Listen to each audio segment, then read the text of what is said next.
coming up today on the Prosperity Nation podcast. We see these things show up that aren't sane. The amount of money chaos, the amount of avoidance in money, and people not wanting to see it, completely not being able to understand it because it can be overwhelming. It's all because these things are out in one way or another. Welcome to the Prosperity Nation podcast. I'm Angie. And I'm Elise. Hey, Elise. Good to see you as always. You too. Hey, I did something fun this weekend. Yeah. Okay. I went to a circus. And that was a little hometown circus. It was very small, but I had so much fun. Oh my gosh. Did they have monkeys and bears and all that fun stuff? Well, they don't bring animals into circuses anymore. Not anymore. When you go to Thailand and you see all the elephant, preserves and stuff where they're saving elephants from circuses, you kind of don't support that anymore. But there were horses there. And that was pretty cool. Cute. The guys, and gals standing up on the horse and doing tricks and all the acrobats. I think it was just fun because it's talent and it's families, like 7 generations and little 3-year-olds in the circus, of just running around. So it was fun. It was adult fun, I guess.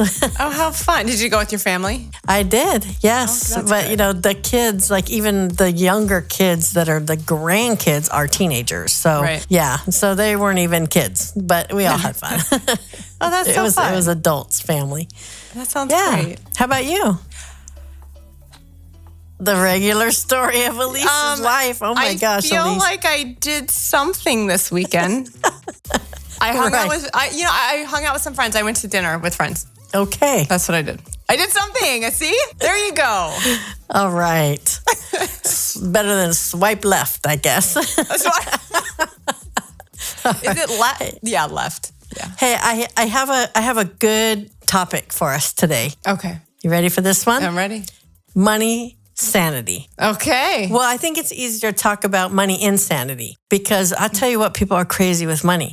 So, I want to talk about a few key points to know, are you sane with money or not? Okay. So let's go into it. Yeah. Before we dive in, let's create a definition for what money sanity is. Now, I don't have a perfect definition. Obviously, it's not in the dictionary, but in Angie's dictionary, I would say that money sanity is the ability to see clearly what's going on, evaluate accurately what the situation is, make correct decisions based on accurately seeing the scene, and then using that money to achieve important goals. Okay. So it's really just being logical. That's exactly right. In a nutshell, well. Exactly, because logic is sanity, right? So if we break that down into if something is illogical and you're making decisions based on illogical data, you're going to get weird results, right? Mm-hmm. Same with money. So apply the theories of logic to money sanity. Okay? Okay. Let's give it a try. All right, cool. I like logic, so, this can't go wrong. We'll see. We'll see if my logic is correct or illogical or not. I don't know. It's fine. Here's the first one. So the first one is you have to know what you want and you have to know where you are. Right? Okay. I mean, that seems pretty straightforward. So that's number one is to know what you want and know where you are. But how often do you see that? Oh, God, like never. Right.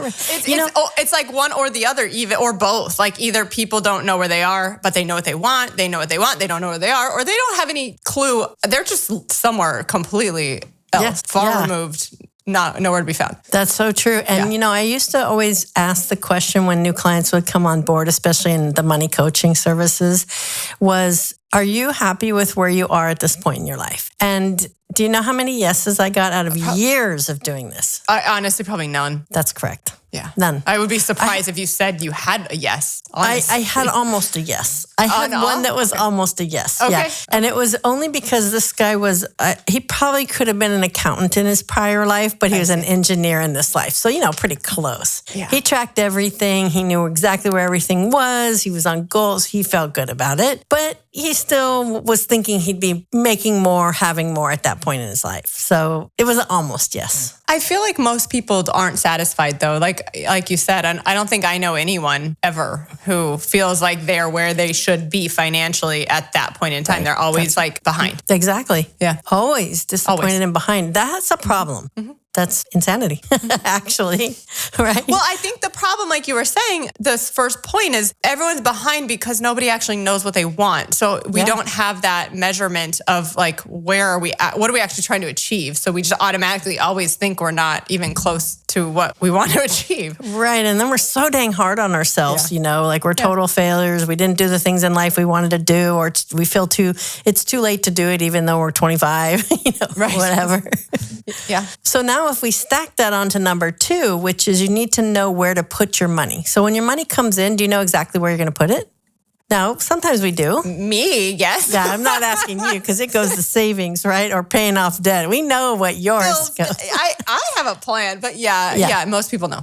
Yeah, but even like if you got a bonus, like would you know exactly whether to pay off debt or put it into savings, or fund that goal or, get that luxury thing you wanted? Like, would you have that like exactness, or would you have to sit and think about it? I'd have to, okay. If I knew I was getting a bonus ahead of time, like, hey, next month you're going to get a whatever bonus, and I knew the amount, then I would like kind of figure out like which goal I was going to use that money for. So I would definitely think about it, but I would already know. I'd already have an idea of where it's going. Yeah. Well, remember we talked a while back about if you had $250,000, boom, what would you do with it? And it's like, I don't know. That's not enough anyway. I need $1 million, right? So more. Yeah. But you know what? That's the point, is you don't know, right? You don't know, like, okay, what exactly are those goals that money would go to? Because if I drop not just a bonus, now I'd love to bonus you $250,000. That'd be pretty awesome. I'd be okay with that. You can drop that in your lap, and then would you know exactly? I mean, you'd probably if you told me like, hey, next month, 2 months from now, you're going to get a $250, bonus, then I would probably just like the next time up until that point be trying to just kind of figure out what I want to do with it. Right. But many in your spreadsheets, yeah. Well, most people, what happens? They get their paycheck or the money comes in and it just goes. Right. It just goes. Like, where does it go? I don't know. They don't know. Right. Exactly. Next thing you know, it's gone. They don't have it, or they, had to go buy a bunch of things because they were emotionally upset, or, went on a splurging bin. And the next thing you know, they didn't, put it where it was supposed to go. And then they're back in the cast again. Yeah. Well, I think that's one of the biggest things we see with our clients too.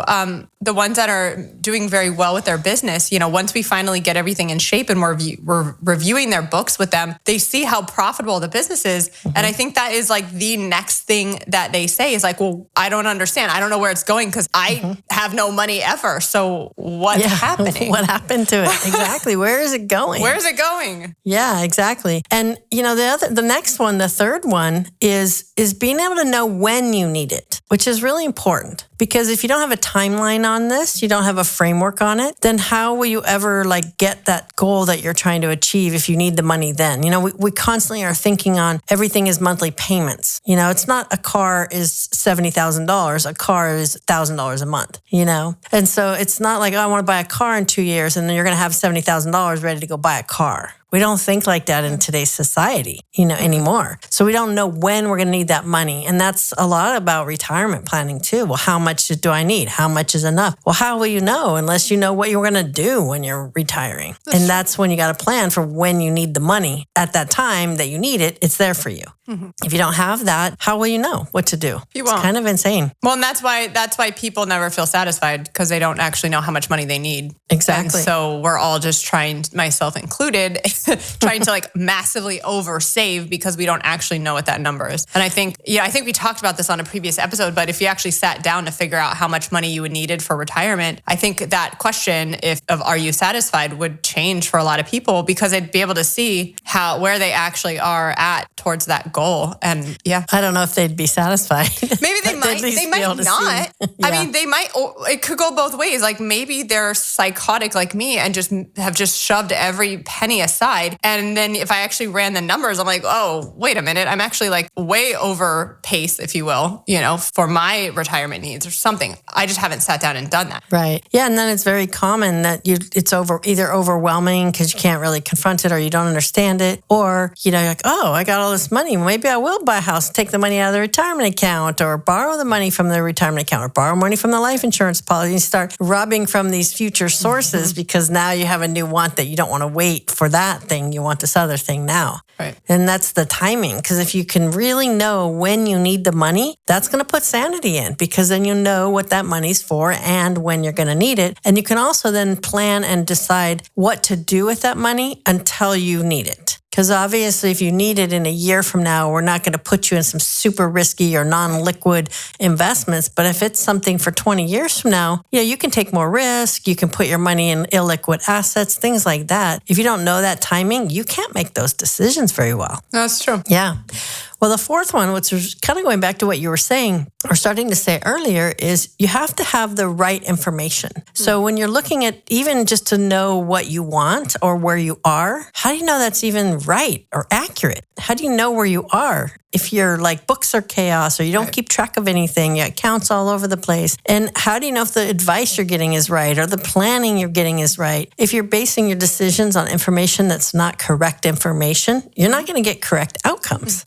No, and you could be talking to the most knowledgeable, educated person in that area, but if the information you're providing them is wrong, they're going to give you wrong information just because of that reason. Yeah, and I think where we see this a lot is just because people look on the internet for answers, especially in tax strategies, and they talk to their friends, and you should write this off. And I remember going to this one seminar once where, this guy was promoting his product or whatever, he was, an on-stage salesman, and he was like, I don't pay any taxes because I write off every single penny of everything, and this is how I do it. And I was like, okay, No, I do know, because I'm constantly getting Instagram videos from all my friends about these influencers. They're not CPAs, they're not tax people, they're just like business people, I think. But they're influencers recording these videos about how you can write your dog off as a business expense or how you can write this off. And they send it to me and they're like, can I do this? Is this legit? And I just I think I do the emoji with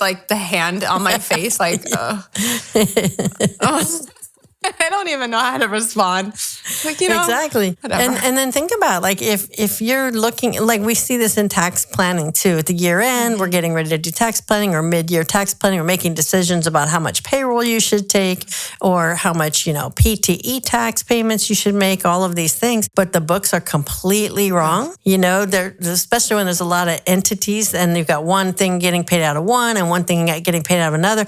You can't make decisions based on that because you don't have right information. Mm-hmm. The information you're looking at has to be right. First, you have to have information you're looking at. Then you have to make sure it's right. Yeah. We've encountered this a lot. And then when we go back and we're like, why was this projection off? It's because that was there and this was there and they did all this other stuff. And then we found these mistakes. And so, exactly. So the info has to be right. Yeah. And then the last one is that you have to know what your priorities are. And, your priorities should be aligned with your goals. But, I say that because there's values that come into this. Obviously if your goals are, you're working on your goals and then you break your leg and you have to go fix your leg, you're going to go fix your leg, right.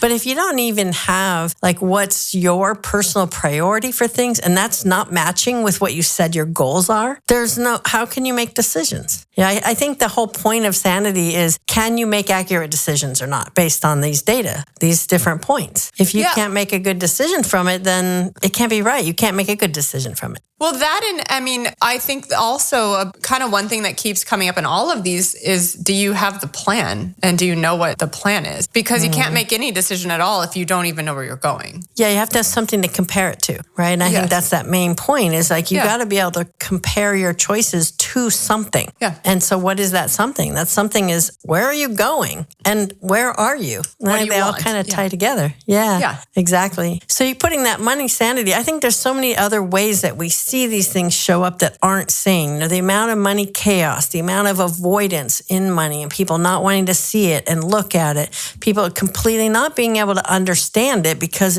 it can be overwhelming. Mm-hmm. It's all because these things are out in one way or another. A little bit out here, a little bit out there. What's that? Or they're all out everywhere. Exactly. Exactly. But you know what? The other thing to think about too is that money sanity it's so tied up to prospering, because prosperity is flourishing personally and financially. So like you can't have money sanity without talking about what's going to make you flourish as a person. You can't have that conversation without it. I think I need to go rewrite my sanity here and put these things in there that they have to align with what makes you flourish as a person. Otherwise, really, does it matter? No, I don't think so. I don't think so either. So like, what's the point then? Right.